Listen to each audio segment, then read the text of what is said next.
제 귀한 안식일 거룩한 성전으로 참여하신 하나님의 거룩한 백성 되신 여러분, 하나님의 귀한 축복으로 함께하기를 간절히 바랍니다. 날씨가 많이 더워지고 있어요. 잘 견디시는 또 계절 되기를 바랍니다. 자, 오늘 이 시간에는 이제 8번째 유월절에 예수님이 참여하는 그러한 사건을 통해서 하나님의 기별을 좀 묵상하도록 하겠습니다. 누가복음 2장 41절에서 51절에 있는 말씀을 보겠습니다. 누가복음 2장 41절, 성경을 한번 다 펴보시죠. 누가복음 2장 41절.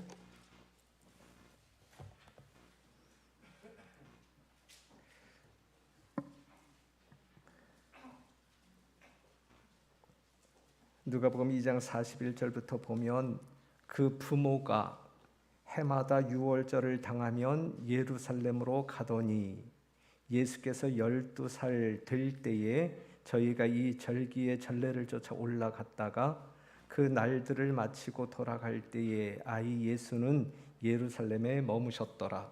그 부모는 이를 알지 못하고 동행 중에 있는 줄로 생각하고 하룻길을 간 후 친족과 아는 자 중에서 찾되 만나지 못하매 찾으면서 예루살렘으로 돌아갔더니 사흘 후에 성전에서 만난즉 그가 선생들 중에 앉으사 저희에게 듣기도 하시며 묻기도 하시니 듣는 자가 다 그 지혜와 대답을 기히 여기더라.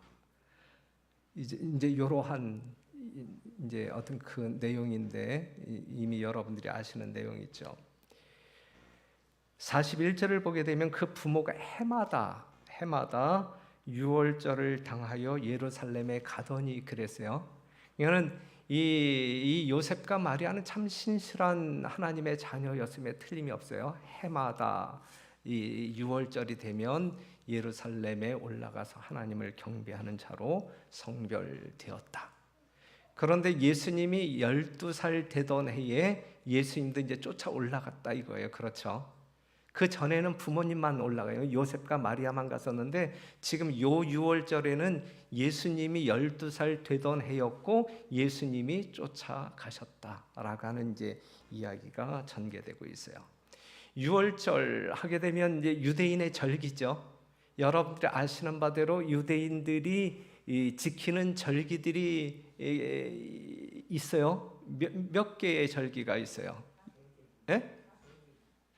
유대인들이 지켰던 절기를 보게 되면 봄절기, 가을절기에서 7개가 나오죠. 유월절, 그 다음에 무교절, 그 다음에 요제절 또는 초실절이라고 이야기하고, 그 다음에 요제절이 지난 다음에 오순절, 요걸 다른 말로 맥추절 또는 칠칠절이라고 하고, 요게 이제 봄절기예요. 봄절기. 그 다음에 이제 가을에 7월 1일에 나팔절이 있고 대속제일이 있고, 그 다음에 장막절, 장막절 또는 수장절이라고 하는 절기가 있단 말이에요. 그런데 이 모든 절기는 예수 그리스도의 사역을 표상하는 구속적 의미가 깊이 담겨져 있어요. 그렇죠? 그래서 이 절기를 우리가 충분히 이해한다고 하게 되면 예수님의 구속 사역을 또 생생하게 이해할 수 있어요. 성서를 통하여 우리의 구속 사업을 전적으로 선명하게 이해할 수 있듯이 이 절기를 통하여 우리는 예수님의 이 구속적 사역을 또 넉넉히 이해할 수 있다라고 하는 사실이에요. 유월절은 뭘 표상하냐면 예수님의 대속적 사업, 십자가의 희생을 이제 나타내고 있고, 무교절은 그리스도의 정결, 예수님의 죄 없는 생애를 나타내고 있고, 그 다음에 초실절은 예수님의 부활, 그 다음에 77절 이 오순절은 은혜의 왕국을 선포하는 날로서 성령 강림, 그 다음에 나팔절은 이제 어떤 그 심판을 알리는 대속제일의 준비를 위한 절기, 그리고 대속죄일은 성소정결 심판의 시작, 그리고 구속이 완성되어지는, 심판이 완성되어지는 그러한 사건. 그 다음에 초막절은 어린 양의 혼인잔치, 우리가 하늘에 가서 이제 하나님께서 주신 영생을 가지고 천년 왕국을 누리는 그러한 어떤 그 이제 구속적 의미를 알 수 있다라고 하는 사실인데, 오늘 이 시간에는 예수님께서 12살 되던 해에 유월절에 참여하셨다, 요 사건을 가지고 우리가 공부하도록 하겠습니다.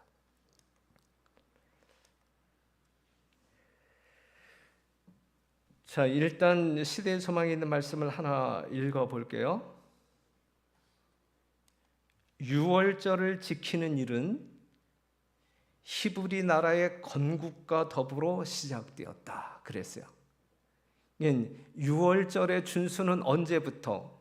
이스라엘 백성들이 애굽에서 노임받은 그때부터. 그렇죠?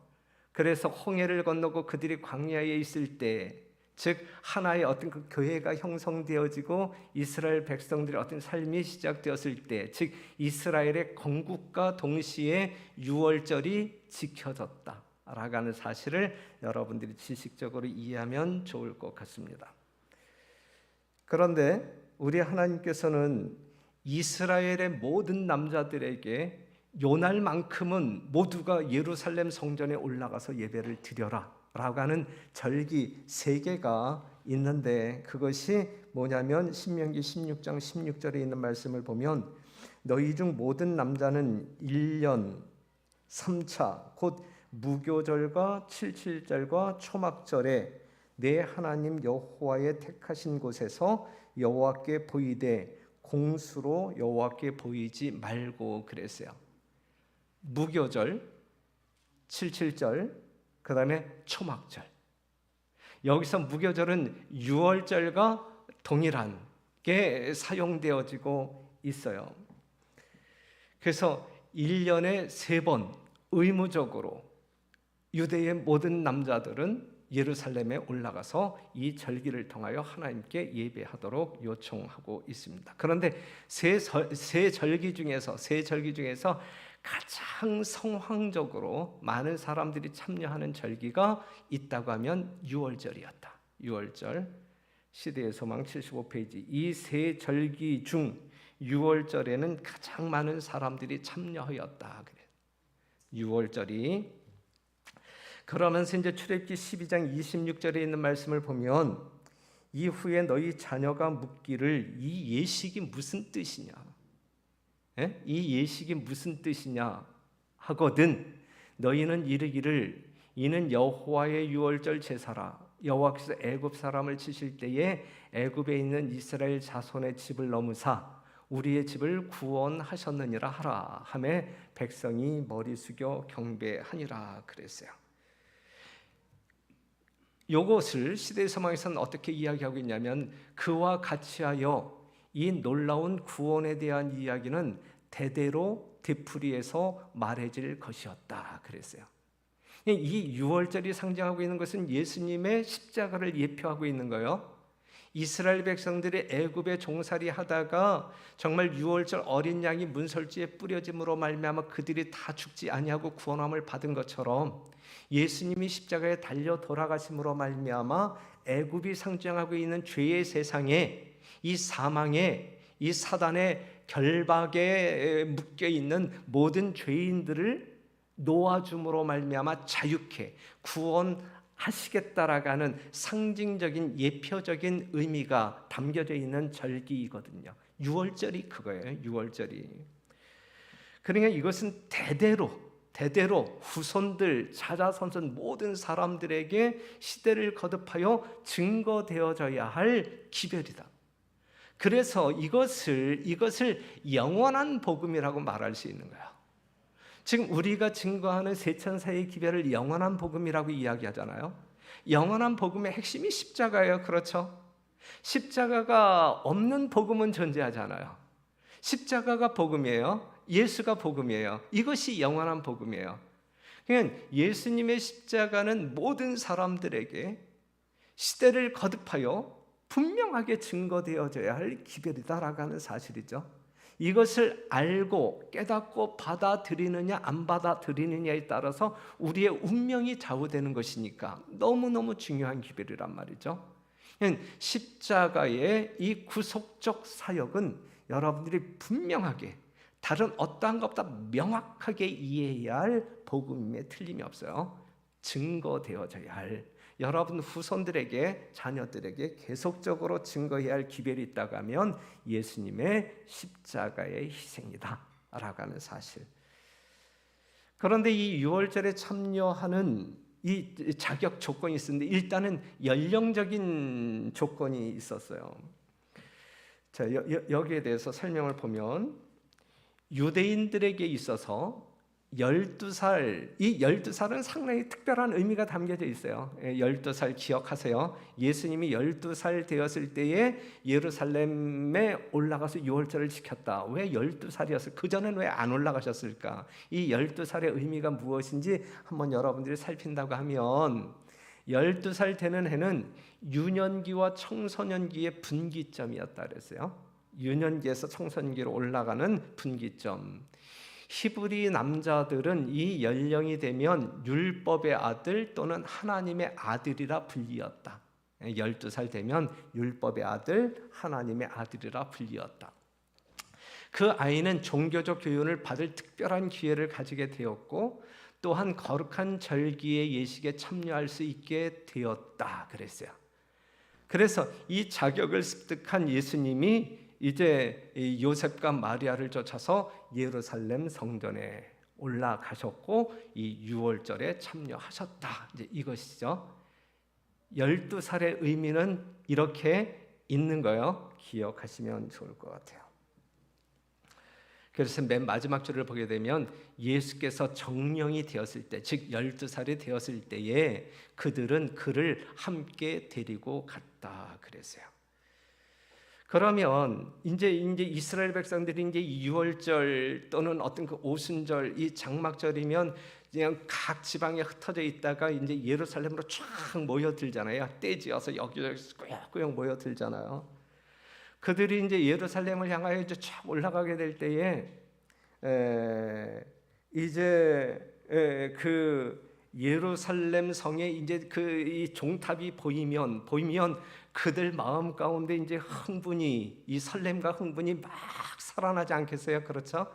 이제 그때 그들이 부르는 노래가 어떠한 노래이냐면 시편 120편과 120편에서 143편을 이제 찬미를 했다. 이제 그 시편에 있는 121편에서부터 143편을 찬미했다. 이제 시대의 서망에 있는 말씀을 보게 되면 대표적으로 시편 122편 2절에서 7절에 있는 말씀을 적어 놓았는데, 예루살렘아 우리 발이 내 성문 안에 섰도다. 내 성 안에는 평강이 있고 내 궁중에는 형통이 있을지어다 그랬어요. 하나님을 경배하기 위하여 몰려드는 수많은 사람들이 하나님의 성전, 이 예루살렘의 이 종탑을 바라볼 때, 첨탑을 바라볼 때 정말 흥분된 어조로 이제 하나님을 향하여 이제 찬양이 쫙 이제 그냥 자발적으로 이렇게 나오잖아요. 얼마나 감동적인 모습이겠어요. 그렇죠? 그들 마음 가운데 얼마나 큰 감동. 우리가 하나님의 성전에 예배하기 위하여, 예배를 드리기 위하여 오실 때 여러분들이 그냥 이 자연 발생적으로 생겨나는 감정이 있다고 하면 이러한 감정이어야 되지 아니할까? 여러분들이 여세 동안 힘써 일하다가 금요일 일모 시간, 즉 안식일이 시작되는 그 문턱에 섰을 때에 여러분들은 세상 사람들이 결코 경험하지 못할, 이해할 수 없는 정말 이상야릇한 아주 신비적인 그러한 마음이 몰려오는 것이 살아있는 성도들이 경험할 수 있는 아름다운 경험이 아니겠느냐 이거예요. 이 6월절에 이 예루살렘에 들어가는 성도들이 가졌던 이 환희의 마음이 오늘 이 시대에는 안식일 시간 속으로 들어오는 여러분들의 심령이기를 간절히 바랍니다. 자, 그런데 이제 보세요. 예수님이 12살 때에 이제 처음으로 이제 유월절에 참여를 하시잖아요.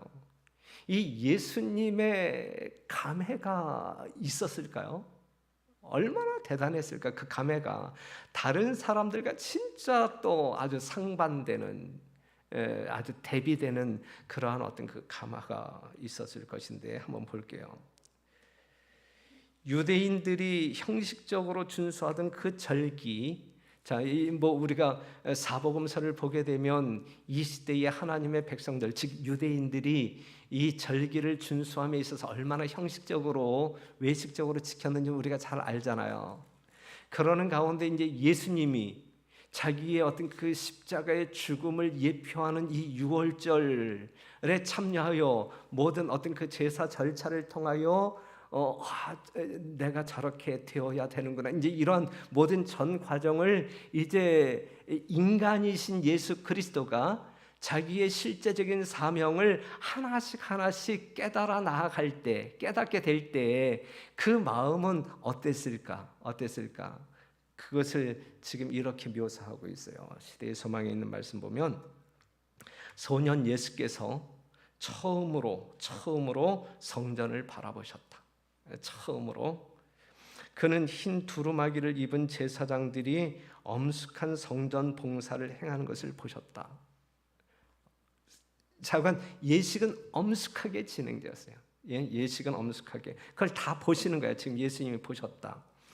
향연이 하나님 앞으로 올라갈 때에 그는 다른 경배자들과 함께 머리 숙여 기도하셨다. 그는 그 감명적인 유월절 예식들을 목도하셨다. 그는 날마다 그 예식들의 의미를 더욱 분명히 깨닫게 되었다. 의식의 모든 행사는 자신의 생명과 관련이 있는 듯이 보였다. 이제 이 인간 예수님이 깨닫는 거예요. 자신의 어떤 그 구속 사역과 사명과 직결되어 깨닫는 거. 이때의 이 예수님의 감회가 어땠을까? 우리가 한번 좀 생각해 보면 좋겠어요. 새로운 충동이 그의 마음 속에서 일어나고 있었다. 그는 조용하고 열심히 어떤 큰 문제를 풀어내시려고 하는 듯이 보였다. 당신의 사명의 신비가 구주에게 공개되고 있었다. 이런 장면들을 명상하는 일에 골똘하여 그는 부모 곁에 머무르지 않았다. 그는 홀로 있기를 원하셨다. 유월절 예식이 끝난 후에도 그는 여전히 성전뜰에 남아 계셨다. 그리하여 다른 참여자들이 떠나간 후에도 그는 뒤에 남으셨다. 그랬어요. 예수님에게는 새로운 깨달음이 있었고 그것이 자기의 어떤 그 생명 사명과 직결되는 것임을 분명하게 깨달았고 그래서 이상야릇한 어떤 그 충동이 생겼고 그다음에 여운이 있음으로 말미암아 남들은 다 이제 절기가 끝나서 각자 집으로 돌아갈 때 그는 떠날 수가 없이 그 성전에 남아 있었다. 이러한 상황이거든요. 이 유월절 절기 동안에는 이 성전에 있는 한 이 공간, 즉 랍비들의 학교, 이 교실에서 당시 아주 저명한 랍비들과 그의 문화생들이 하나님의 거룩한 말씀을 주제로 놓고 서로 질의응답하는 시간을 가졌었어요. 이때 예수님이 이제 그 자리에 참여합니다. 그 자리에 참여해요. 이때에 이 예수님과 이 랍비들이 주고받았던 이 대화를 우리가 좀 생각해 보면 일단 이 당시에 그들이 연구하고 싶었던 이 주요한 주제가 있었다고 하면 뭐였을까요? 그것은 메시아의 오심, 예수님의 오심에 대한 예언이었거든요. 이때도 예수님의 오심에 대한 이 예언을 가지고 랍비들과 이 문화생들이 질의응답을 했었어요. 질의응답을.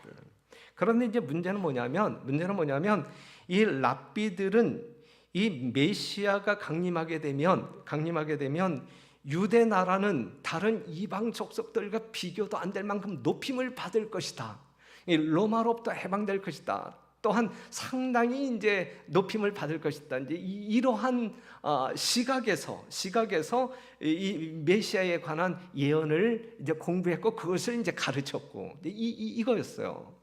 그런데 여기에 참여한 예수님은 이제 그들의 시각과는 전혀 다른 어린 양의 고난과 죽음에 대하여 집중적으로 그 랍비에게 질문하고, 그러한 가르침이 다른 문화생들에게 이제 깨달아질 수 있도록 의도적인 그러한 질문을 하게 되었단 말이죠.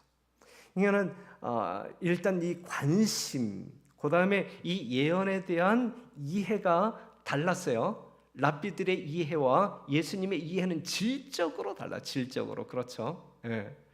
지금 여러분들이 예언을 알아야 된다라고 이제 지금 강조를 많이 하고 있잖아요. 그렇죠?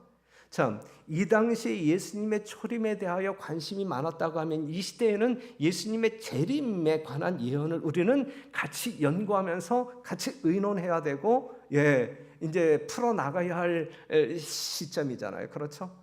그런데 이러한 예언들을 우리가 풀고 해석할 때는 정확해야 된다라는 사실, 그리고 실제적이어야 되고, 그것이 우리들의 신앙적인 삶을 움직일 수 있는 동력이 되어야 돼, 에너지가 되어야 된다라는 사실이죠.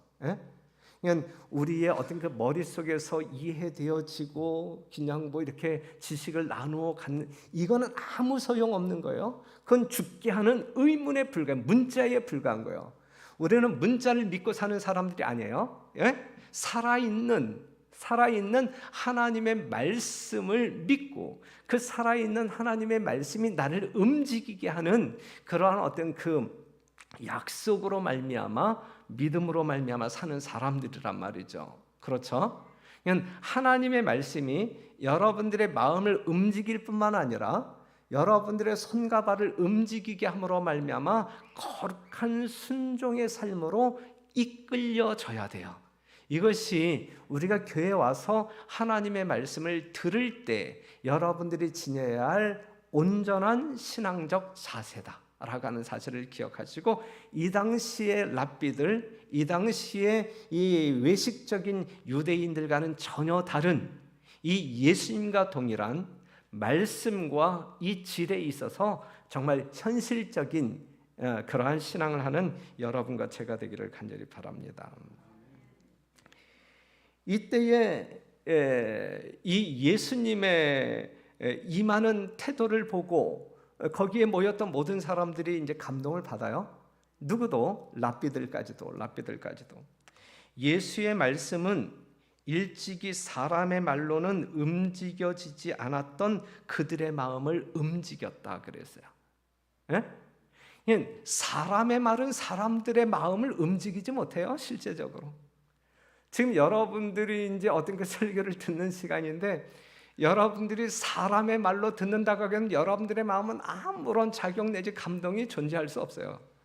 그런데 정말 이 시간, 우리가 말씀을 논하는 이 시간, 성령께서 여러분들의 마음을 또한 제 입술을 주장한다고 하면 우리는 나름대로 교훈을 얻을 수 있고 감동을 받을 수 있고 결심, 그래야 우리의 삶에 적용시킬 수 있는 영적 에너지를 얻을 수 있다라는 사실이죠. 당시 예수님의 말씀은 지금까지 사람의 말로 결코 움직일 수 없었던 사람들의 강팍한 마음을 뭐하였다? 감동시키고 움직였다라는 사실이죠. 그러한 어떤 그 영적인 움직임이 우리 공릉동교회도 충만히 임했으면 좋겠습니다. 요 순간이야말로 그들이 마음 가운데 감동을 받았던 요 순간이야말로 그들에게 주어지는 은혜 중에 은혜의 시간이었단 말이죠. 그렇죠? 만약에 그들이 거기에 올바른 긍정적인 반응을 보였다고 하게 되면 그들은 더 큰 빛으로 인도함을 받았을 것이고, 결국은 구속의 지혜, 구원의 지혜를 얻었을 것이고, 그들의 믿음이 이제 이끌림을 받았을 것이다. 하지만 이러한 감동이 있었음에도 불구하고, 그리하여 하나님께서 그들을 구원하고자 하는 어떤 그 은혜의 어떤 그 찬스를 경험했음에도 불구하고 그들은 의도적으로 그들의 어떤 편견을 포기하지 아니하고 이 예수님의 말씀을 이제 그 분위기를 거절했다. 이제 그러한 내용이 요한복음 7장 15절 보게 되면, 이 사람은 배우지 아니하였거늘 어떻게 그를 아느냐.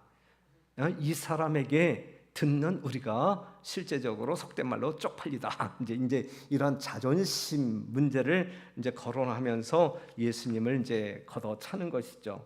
요한복음 그 다음에 1장 5절 빛이 어두움에 비치되 어두움이 깨닫지 못하더라. 결국 그들에게 주어졌던 이 절호의 이 은혜의 순간이 그들의 이제 어두운 마음이 거절함으로 말미암아 그들은 구원을 잃어버리게 되는 거예요. 잃어버렸어요. 그렇죠? 실제적으로 잃어버렸어요. 여러분들에게는 그러한 거절이 없게 되기를 간절히 바라요. 예? 정말 작은 빛일지라도 여러분들 심령에 이르러 왔을 때에 그것을 정말 감사한 마음으로 받아들이고 그 기회를 놓치지 아니할 때 여러분들은 영적으로 크게 성장하게 될 것이다 라고 하는 사실이죠. 그런데 이제 이 스토리 중에서 이제 또 우리가 깊이 생각해 보아야 할 것 중에 하나는 뭐냐면 이 그들이 예수를 잃어버렸다. 이제 이 말씀, 예? 요셉과 마리아가 예수를 잃어버렸다. 여기에 여러분들이 어떠한 이유일지라도 예수를 잃어버렸다. 그것이 현실이라고 하게 되면 이건 엄청난 상당히 무진장 큰 문제예요. 그래서 이것보다 더 큰 문제는 없어요. 우리 인생에 있어서. 그렇죠. 그런데 이제 이 말씀을 보면서 우리가 한 번쯤 우리의 신앙을 되돌아봤으면 좋겠는데, 그들은 예수를 잃어버렸다. 왜 잃어버렸을까? 요셉과 마리아는 왜 예수를 잃어버렸을까? 왜 잃어버렸을 것 같아요? 자, 일단 이 요셉과 마리아가 신앙적으로 참 이렇게 신실한 사람이었지만 그 시대의 그 분위기, 이 예배 참석자의 어떤 그 분위기가 또 뭐 그들의 삶에 이제 영향을 끼쳤던 것 같아요. 그 당시의 어떤 그 예배 분위기는 건성건성이었어요. 시대의 소망이 있는 말씀을 보게 되면 건성건성이었다. 유월절 의식에 참여한 자들은 예배를 통해서 이루어지는 모든 표상들을 건성으로 바라보았다. 지금 이 제사장이 성전에서 이제 의식을 행할 때 모든 그 행동 하나하나가 다 이 구속적 메시지가 담겨져 있다 그랬잖아요. 그러면서 우리가 그 어떤 그 기별 속에 이제 우리가 빠져들어야 되는데 그러지 아니하고 그냥 건성건성으로, 예? 지금 건성건성으로 들으시는 분 없죠? 예? 건성건성, 예. 그 의미를 깊이 생각하지 아니하였다. 그리하여 무리들이 예루살렘에서 떠나갈 때에는 여행에 대한 흥분과 사교적인 교제에 그들의 관심이 너무 몰두되어 그 이전의 모든 것은 잊혀진 바 되었다. 설교 시간 딱 끝나면 이제 김 집사 뭐 지난 수요일에는 어디 갔었어, 뭐 했었어, 오늘 옷 예쁘네, 이제 이런 이야기에 몰두함으로 말미암아 예배 시간에 들었던 어떤 그 메시지라든지 감동은 온데간데 없이 사라졌다. 이제 당시의 분위기도 이제 그랬단 말이에요. 이게, 예. 그래서 누가복음 2장 44절에 있는 말씀을 보면 동행 중에 있는 줄로 생각하고 하루길을 간 후 친족과 아는 자 중에서 찾되 그랬거든요. 이 말씀을 본다고 하게 되면 요셉과 마리아가 예수를 잃어버린 이유는 쉽게 이야기한다고 할 때 착각 때문이었다. 착각 때문. 동행 중에 있는 줄 알았단 말이에요. 옆에 있는 줄 알았단 말이에요. 근데 실제적으로 있었어요? 없었어요? 없었단 말이에요. 여러분들이 안식일을 기억하여 이 금요일 저녁 시간에 정말 이 거룩한 모습으로 이 성전에 왔단 말이죠. 그렇기 때문에 예수님이 내 곁에 있겠지. 예? 그게 실제적으로 계셔야 돼. 예? 여러분들과 우리 주님이 이 시간에 여러분들 다른 어떠한 때보다 여러분들과 함께 계셔야 돼. 그런데 내가 뭐 매일같이 일어나서 기도하고 매일같이 일어나서 성경 말씀 보니까 예수님이 나와 함께 계시겠지. 만약에 이런 막연한 신앙이 나로 하여금 누구를 잃어버리게 할 수 있어요? 예수를 잃어버리게 할 수 있어요. 그냥 우리의 신앙은 막연해서는 안 돼요. 예? 막연해서는 안 돼요. 뭔가 현장감이 있어야 돼요. 생활 속에서 뭔가 실천적인 무언가가 있어야 돼요. 감각이 있어야 돼요. 느낌이 있어야 돼요. 예. 그래서 예수님이 실제적으로 나와 동행하고 계시다. 성령의 지도를 내가 따르고 있다라고 하는 그러한 이 영적인 감각이 무디어지지 아니하도록, 그리하여 내가 늘 주님과 동행하고 있음을 재확인하고 확인하는 여러분들이 되시기를 간절히 바랍니다. 이 말씀을 보면 그들은 가는 도중에 친구나 친지와 함께 여행하는 기쁨에 관심이 몰두되어 밤이 되기까지 예수가 없는 것을 알지 못했다 그랬어요. 우리들의 삶에 있어서 최고의 상대, 최고의 관심은 예수이어야지 친구와 친지가 되어서는 안 된다는 이야기예요. 그 다음에 우리의 오락이 되어서는 안 된단 말이에요. 그렇죠? 사랑하는 성도 여러분, 정말 때가 심히 임박한 이때에 우리의 신앙이 재정립되었으면 좋겠어요. 누구를 보지 말고 진짜 하나님의 음성이 무엇인지 분별하고 선악이 무엇인지 뚜렷이 알고, 그래서 하나님께서 의도하신 바대로 따라가는 그러한 올곧은 신앙, 이것이 우리 주님께서 이 시대에 우리들에게 요구하는 신앙이다 라고 하는 사실을 꼭 기억했으면 좋겠습니다. 만일 요셉과 마리아가 묵상과 기도로 그들의 마음을 하나님께 머무르게 했다면 그들은 하나님의 아들을 맡은 직분의 신성성을 깨닫게 되었을 것이며 따라서 예수를 잃어버리지 않았을 것이다 그랬어요. 그들에게 예수를 인간적인 부모로 위탁을 했잖아요. 얼마나 신성한 직무예요 이것이. 예수가 어렸을 때에 헤롯이 그를 잡아 죽이려고 할 때에 정말 꿈에 나타난 하나님의 음성 듣고 애굽으로 피신했잖아요. 그렇기 때문에 이 예수의 목숨을 노리는 자들이 여기저기에 득실거리고 있다라는 사실을 알잖아요. 이제 그 신성한 인물을 아는 그들이 예수를 잃어버렸어요. 그때 그들의 마음은 어땠을까? 여러분들이 시대의 서만을 보게 되면 그들은 부들부들 떨었다 그랬어요. 부들부들 떨었다. 이러한 일이 없어야 돼요. 우리에게는 늘 주님과 동행하는 우리 모두가 되기를 간절히 바랍니다. 오늘날 우리의 예배는 경건성과 진지함이 결여되어 있지 않은지 점검해 보았으면 좋겠고, 예배를 마치고 돌아가면서 말씀을 묵상하고 있나, 아니면 다른 교우들과 잡담하면서 온데간데 다 흩어버리고 집에 가시는가, 이러한 것들도 우리가 생각해 보았으면 좋겠어요. 그래서 우리는 예수를 뭐하자? 깊이 생각해야 된다. 예수를 깊이 생각해야 한다. 하루를 등한히 함으로 누구를 잃어버렸어요? 예수를 잃어버렸다.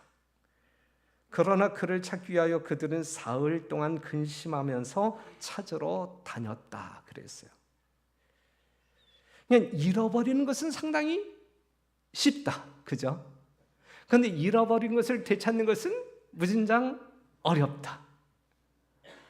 우리가 누군가에게 상처를 주어서 이 교회에서 쫓아내는 것은 무진장 쉽다. 그런데 그들의 마음을 다시 사가지고 이렇게 이 교회로 이끄는 것은 엄청나게 힘들다. 화요일 저녁 한 번 빠지는 거 쉽다. 그런데 그 신앙을 회복하는 것은 엄청 어렵다. 사랑하는 성도 여러분, 화요일 저녁 모여야 돼요. 이제 잠시 뒤에 이제 그 문제에 대해서 지금 이야기 좀 해봅시다. 그래서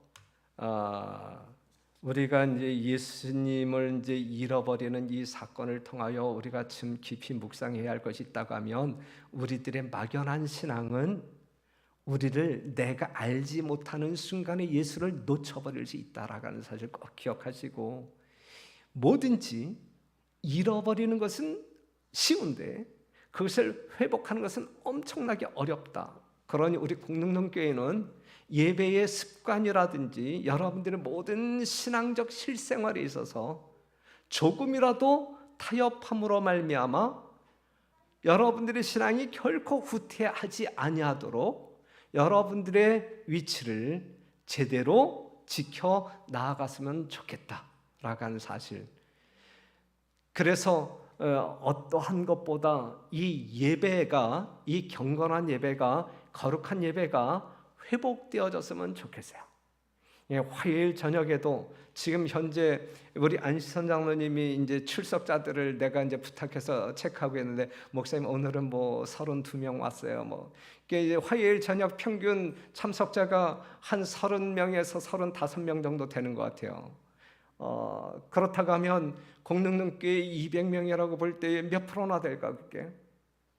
예? 한 15% 정도밖에 안 되는데 이래서야 되겠는 건지 이거지, 이래서야 되겠는. 그래도 다른 교회에 비해서는 참석률이 꽤 양호한 편이에요. 예, 상당히 부끄럽지만, 우리 재림교회가 부끄럽지만 상당히 양호한 편이에요. 그래도 양호한 편이에요. 예, 비율적으로. 하지만 우리는 진짜 이 경건의 부흥 운동을 일으킴으로 말미암아 우리가 참여할 수 있으면 최선을 다하여 정말 경건한 어떤 그 우리의 영적인 삶을 위하여 열심히 참여했으면 좋겠다 생각이 되어집니다. 이제 결국은 이제 이 성전에 올라가서 이제 이 요셉과 마리아가 예수님을 발견하잖아요. 그렇죠? 어디에서 발견했어요? 하나님의 성전에서 발견했다. 그랬을 때에 이 요셉과 마리아가 이제 예수님에게 뭐라고 이야기하냐면, 아이야, 어찌하여 우리에게 이렇게 하였느냐라고 이야기하잖아요. 그렇죠? 그랬을 때에 49절에 있는 말씀 보면 예수께서 가라사대 어찌하여 나를 찾으셨나이까? 내가 내 아버지 집에 있어야 될 줄을 알지 못하셨나이까? 그래요. 예? 자, 이 말씀을 본다고 하면 이 49절, 내가 내 아버지 집에 있어야 할 줄을 알지 못하셨나이까? 이 말씀을 본다고 하게 되면 예수님이 비로소 하나님과 자기와의 관계를 깨닫게 된 거예요. 그렇죠? 분명하게 알게 된 거예요. 그러면서 자기의 사명이 무엇인지 이제 분명해져 가고 있는 거예요. 그렇죠? 그런데 이 이야기를 했을 때 요셉과 마리아가 그 말이 무엇인지 이해했을까요? 못했을까요? 야, 내 아버지 집에 있어야 할지를 알지 못하셨네, 이 이야기를 했을 때 못했어요. 이게 시대의 소망을 보게 되면 상당히, 제가 이제 오늘 다시 한번 시대의 소망을 보면서 아주 재밌게 읽었던 부분이 뭐냐면, 요셉과 마리아가 벙찌는 거예요. 이 말을 들어서 벙찌는 거예요. 예? 특별히 이 마리아가 이 예수의 얼굴을 쳐다보면서 이게 이해하지 못하게 벙찌는 거예요. 벙찐 모습을 보았을 때에 예수님이 얼굴로 하늘을 봤어요. 예? 하늘을 봤어요. 예? 그래서 하늘에 계신 하나님이 내 아버지이시다라고 하는 사실을 이제 이 마리아에게 넌지시 일깨워 줍니다. 자, 사랑하는 성도 여러분, 하나님의 아들이신 예수님은 누구의 집에 있어야 할 줄을 아시는 분이에요? 아버지 집에 있어야 할 줄을 아시는 분이라. 지금 이 말씀 속에서 우리가 한번 우리의 마음을 좀 정리해 봤으면 좋겠어요. 우리는 예수 그리스도를 개인의 구주로 영접함으로 말미암아 하나님의 자녀가 되는 권세를 얻은 하나님의 자녀들이다. 그렇기 때문에 창조주이시고 구속주이신 하나님을 아버지라 부르는 특권이 있는, 그래서 그 아버지를 경배하기 위하여 이 자리에 모인 사람들이다 이거잖아요. 그렇죠? 우리는 그런 사람들이잖아요. 그러면 여러분들이 진정 하나님의 자녀들이라고 하면 오늘 이 시간에 여러분들이 있어야 할 곳은 어디냐 이거예요. 화요일 7시 반에는 여러분들이 있어야 할 곳이 어디냐 이거예요. 예? 어디냐 이거예요. 내일 안식일, 올데이, 하루 종일, 부분적인 안식일이 아니고, 정말 아침부터 저녁 일몰 시간까지 여러분들이 있어야 할 곳은 어디냐 이거예요. 예수님이 내가 내 아버지 집에 있어야 할 줄을 알지 못하셨나이까 한 것처럼 우리도 정말 아버지 집을 사모하고 흠모하고 아버지 집에서 움직이고 아버지 집에서 아버지의 말씀을 듣고 아버지의 영광을 위하여 존재하는 아버지의 자녀들이었으면 참 좋겠다 생각이 되어집니다.